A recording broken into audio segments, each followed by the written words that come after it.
Bonjour à chacun, chacune. Que le Seigneur vous accorde sa paix, sa grâce en cette journée. Que nous puissions vivre ce privilège extraordinaire d'avoir accès auprès du Père, librement.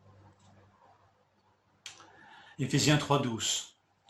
C'est en Christ, par la foi en lui, que nous avons la liberté de nous approcher de Dieu avec confiance. Il est des vérités comme celle-là qui, à force d'être répétées, risquent de devenir des banalités. Nous avons la liberté de nous approcher de Dieu en Jésus-Christ, librement.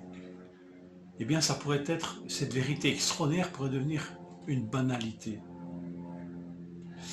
Et ce serait malheureux que qu'il en soit ainsi.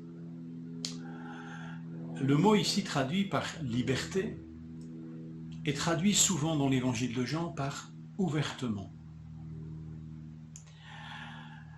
Je prends un exemple ici, Jean 7, verset 13. Personne toutefois ne parlait ouvertement ou librement de Jésus par crainte des Juifs. Je souligne ce raccourci ou ce rapprochement qui est fait entre le fait de s'approcher de Dieu librement et un empêchement qui serait la crainte. Ici, dans le texte, c'est de parler librement de Jésus. Et c'est la crainte des Juifs qui empêcherait cette liberté.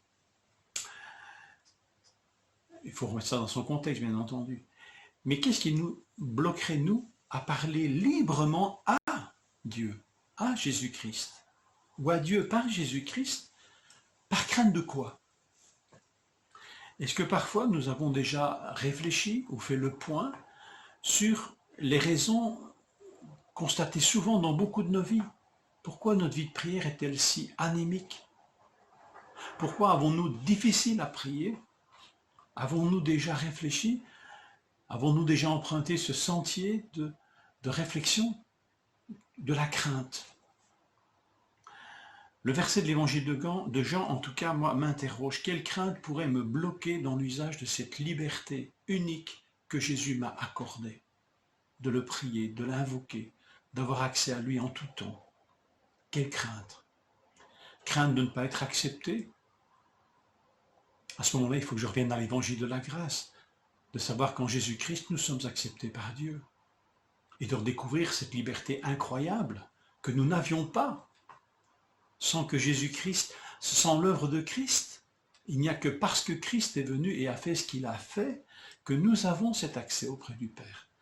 Alors nous pourrions, au lieu de la crainte de ne pas être acceptés, nous vivre une véritable libération. Le Seigneur m'accepte en Jésus-Christ et j'ai accès à lui. Crainte du ridicule, vous savez, aujourd'hui, l'expression religieuse, elle doit être confinée dans les édifices religieux. Hein, est-ce que quelqu'un me surprendrait peut-être à fermer les yeux dans un wagon de chemin de fer, sur ma place de bus, et avoir l'air d'être ailleurs parce que je suis simplement en relation avec mon Père? Est-ce que j'aurais craint du regard des autres?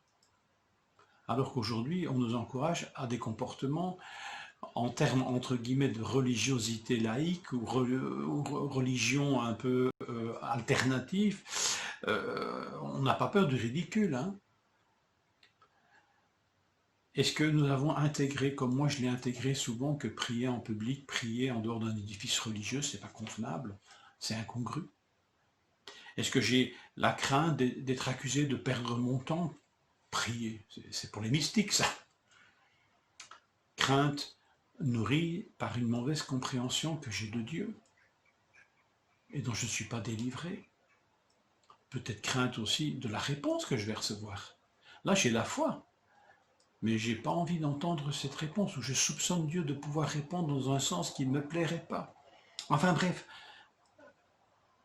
à nous de répondre, à nous de méditer. Seigneur, quelle crainte pourrait m'empêcher de te parler et d'user de ce droit extraordinaire que tu nous as acquis, de cette liberté que tu nous as acquise en Jésus, de nous approcher du Père.